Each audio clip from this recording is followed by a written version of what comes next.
Buongiorno a tutti, sono in compagnia di Yuri e partirei direttamente chiedendo presentati e presenta la tua attività. Bene, buongiorno a tutti. La mia attività prevalentemente fa parte del ramo della musica, sono un musicoterapeuta. E da dove arriva questa parola e questa conoscenza? Ho iniziato il mio primo approccio con la musica all'età di 6 anni, iniziando a suonare la fisarmonica, e da lì è arrivato poi verso i 12-13 anni, mi sono accorto che avevo un desiderio di approfondire questo ramo musicale e ho iniziato lo studio del pianoforte. Per farla breve, ho frequentato il conservatorio e mi sono diplomato in pianoforte, appunto, un percorso lungo 10 anni, dopo il quale ho intrapreso una strada che ha portato alla musicoterapia, distaccandomi un po' da quello che era l'istruzione accademica che la nostra scuola, diciamo, poteva dare. E da lì sono entrato nell'ambito appunto del suono, della vibrazione, delle frequenze musicali e l'applicazione in tutti i campi, partendo da me stesso prima di tutto, perché per lavorare sugli altri bisogna lavorare su noi stessi, dai bimbi, dal nido, dalle scuole primarie, fino appunto agli adulti, iniziando a lavorare con metodologie svariate e specializzandomi poi un po' in tutti i campi, quelli che erano i campi di applicazione. Durante questo percorso ho conosciuto le campane tibetane, che sono questi strumenti che vedete con una forma diversa, con un suono diverso uno dall'altra e questi strumenti musicali, perché al di là dell'aspetto mistico sono degli strumenti musicali anche, mi hanno appassionato fin dall'inizio. Bene, ci fai qualche cenno storico su queste campane tibetane, Sì? su questi strumenti musicali? Dunque, le campane tibetane, la loro origine è un po' ancora avvolta nel mistero e ci piace un po' anche questa cosa. E le prime notizie arrivano però dal 2000 a.C., dall'inizio appunto della storia del buddismo storico, del Buddha Siddhartha. E le campane a quei tempi, la storia, la leggenda narra che venivano utilizzate come ciotola personale, infatti in inglese il termine è Tibetan Bowls, poi ribattezzate in italiano campane, un po' simile al suono delle nostre campane. Come vedete hanno una forma a ciotola e la storia, come vi dicevo, ci racconta che era una ciotola personale che ogni monaco teneva con sé per cucinare, perché avevano una dieta povera di sali minerali, per mangiare anche, per raccogliere le offerte e poi come strumento personale per la meditazione, perché attraverso appunto il loro suono era possibile ritrovare la calma, la concentrazione interiore e a livello cosiddetto terapeutico, se possiamo utilizzare questo termine, ovvero con la cura attraverso il loro suono e la vibrazione.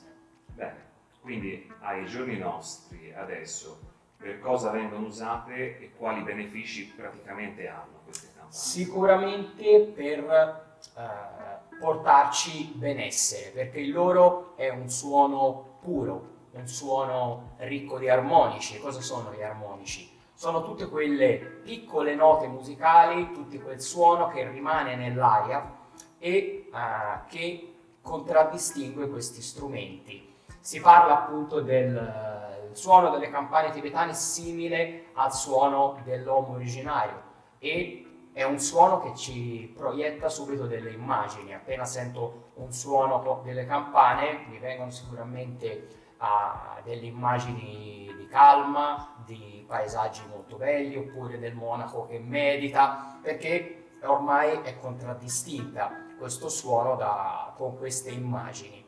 A livello di beneficio, sicuramente il loro suono e la loro vibrazione ci porta in uno stato interiore di ascolto, di ricerca e di rilassamento, perché le loro frequenze agiscono su tutto il corpo. Questo perché? Perché già partendo da un suono, per esempio, molto grave, come posso avere da una campana del genere, al suo interno ci sono miliardi di suoni e di piccole note musicali che vanno a lavorare sul corpo e non soltanto nella frequenza base. Se vuoi ti faccio sentire questo suono. Volentieri.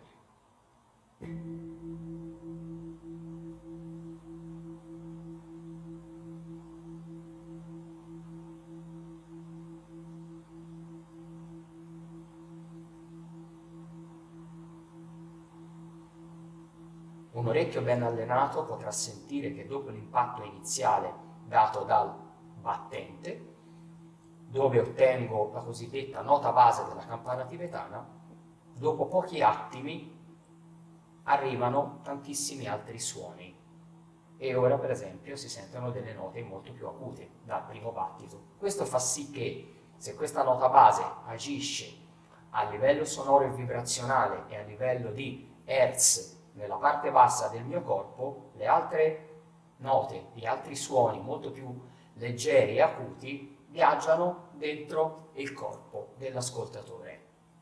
Bene, quindi possiamo dire anche che, vista la freneticità della vita attuale, una bella terapia con le campane tibetane può aiutare a riequilibrare proprio tutte le frequenze che abbiamo dentro il corpo e ristabilire un pochino di calma interiore. Esatto. Quindi, per contrastare proprio tutte le problematiche che una vita frenetica e piena di altre vibrazioni può causare. Perfetto, sì, perché suonare una campana, come farò vedere tra poco, che possiamo suonarla sia attraverso il rintocco oppure con il cosiddetto sfregamento, cioè facendo sfregare il batacchio sul bordo della campana, ci permette di non distrarci, di rimanere lì nel qui e ora, nel presente e di tenere la mente in questo contesto, perché suonare la campana, come insegno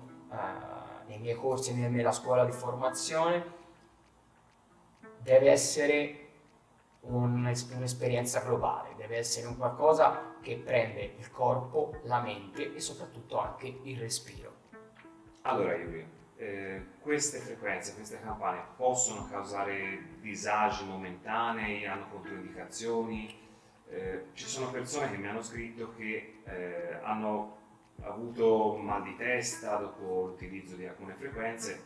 Perché? Ecco. Dunque, prevalentemente diciamo non danno controindicazioni, però capita spesso anche a me che arrivano persone e mi dicono: guarda, ho suonato questa campana e mi ha dato fastidio. E innanzitutto, come vedi, ci sono tante tipologie di campane, da quella più grande che emette il suono più grave a quella più piccola.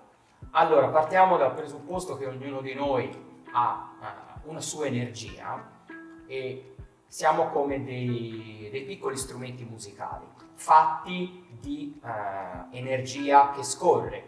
La medicina orientale chiama appunto quello che abbiamo dentro il nostro corpo canali energetici. Quando l'energia dentro di noi si blocca per qualsiasi motivo, succede questo, succede che ci sono delle piccole contrazioni muscolari, oppure possiamo avere un periodo di mal di testa, periodo di disagio alle spalle, al collo, e allora arriva la persona che mi dice: ho suonato la campana e mi veniva mal di testa, ho suonato la campana e mi batteva forte il cuore, oppure durante una meditazione, sentendo anche il suono dal vivo che cambia totalmente che sentirlo da delle cuffiette, dice la vibrazione aveva una parte del corpo che era molto pesante oppure leggera, e questo appunto si riallaccia al discorso iniziale. Se non altro poi il modo in cui suoniamo una campana tibetana, perché innanzitutto spesso le persone prendono una campana tibetana così affascinati da questo mondo, vanno a questi grandi festival e fanno un acquisto senza sapere cosa realmente stanno portando a casa, e allora arrivano con una campanina piccola e la suonano in maniera errata, perché per esempio invece che un batacchio fatto di legno e di feltro viene dato un batacchio economico solo di legno, e usando solo il legno la campana tibetana avrà un suono terribile. che agisce soltanto nella parte alta del nostro corpo, perché un suono molto acuto a quel punto è normale che venga mal di testa, perché agisco soltanto su determinate frequenze, ovvero, parlando in maniera più semplice, note musicali acute, ma molto acute. Yuri, abbiamo capito che comunque queste frequenze fanno bene al nostro corpo, fanno bene al nostro rilassamento. Ci sono frequenze anche che fanno male, quindi nella vita, nel tutti i giorni del lavoro, dove viviamo, ci sono. Assolutamente sì. La frequenza delle campane tibetane è pura, perché ogni campana è uno strumento a sé. Quando noi andiamo a scegliere per esempio una campana siamo affascinati da quel suono ci richiama e in quel momento abbiamo bisogno di quel suono per farci star bene. Se invece ci fa star male lasciamolo stare.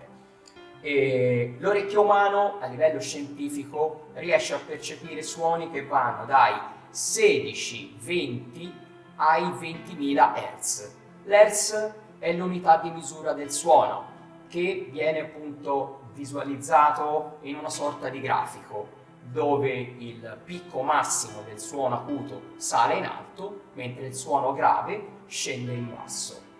Cos'è che ci può dar fastidio? Tutte quelle frequenze non udibili dall'orecchio umano.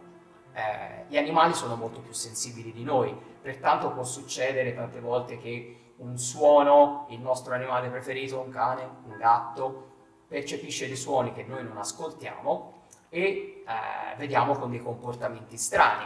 E a sotto o sopra questa soglia appunto ci sono gli infrasuoni ultrasuoni, sì, esatto, o gli ultrasuoni.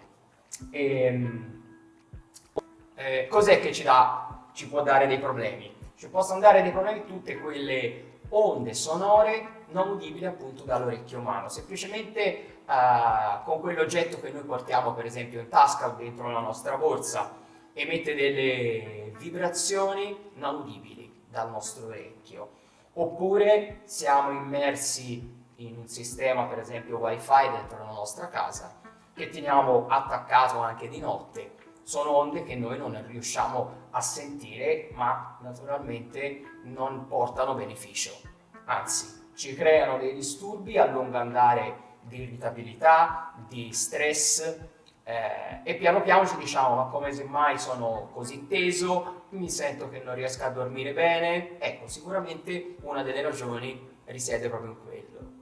Bene, allora ti ringrazio. Yuri, ti voglio chiedere dove hai la tua attività, fai corsi, chi può partecipare, appunto descrivici un po' il tuo lavoro, la tua attività e dove svolgi questa attività. Certo, allora la mia attività come base è in Toscana, ma mi sposto un po' in tutta Italia, faccio percorsi di meditazione, di trattamenti individuali con le campane tibetane. Ecco, un'altra cosa ci siamo dimenticati tra le controindicazioni facendo i trattamenti individuali con le campane tibetane. Cosa succede? La campana viene appoggiata direttamente sul corpo, perciò un portatore eventuale di pacemaker è sconsigliato di appoggiare la campana direttamente nella zona toracica, possiamo utilizzarla nelle altre parti del corpo. E ritornando alla domanda, faccio appunto percorsi di meditazione, di musicoterapia, dei seminari fuori per esempio regione, anche in strutture, in agriturismi dove vengono fatti dei weekend di lavoro sul respiro, di lavoro sulla meditazione. Poi c'è la mia scuola di formazione per operatore in tecniche sonore con le campane tibetane che ha come base Firenze, mentre i corsi introduttivi di campane tibetane, che sono quelli che si svolgono in una giornata in 8 ore, li faccio in tutta Italia. E poi potete trovarmi anche in Spa, anche qui in Toscana, dove lavoro e dove faccio appunto diverse attività, dai concerti in grotta e trattamenti appunto di gruppo, trattamenti individuali. Bene, ci lasci qualche contatto, hai un sito internet? Assolutamente sì, il sito internet è tibetanarmonia.net oppure semplicemente cercate Campane Tibetane Yuri Ricci, dove trovate sia il sito sia la pagina e il profilo Instagram e il canale YouTube, dove ci sono anche delle piccole meditazioni, dove potete trovare del suono di campane tibetane estratti dal mio CD di campane tibetane. Bene, quindi dopo in descrizione segneremo anche tutti i vari contatti. Bene. E io ti chiederei una piccola dimostrazione a questo punto. Certo. Prego.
Buona vita a tutti.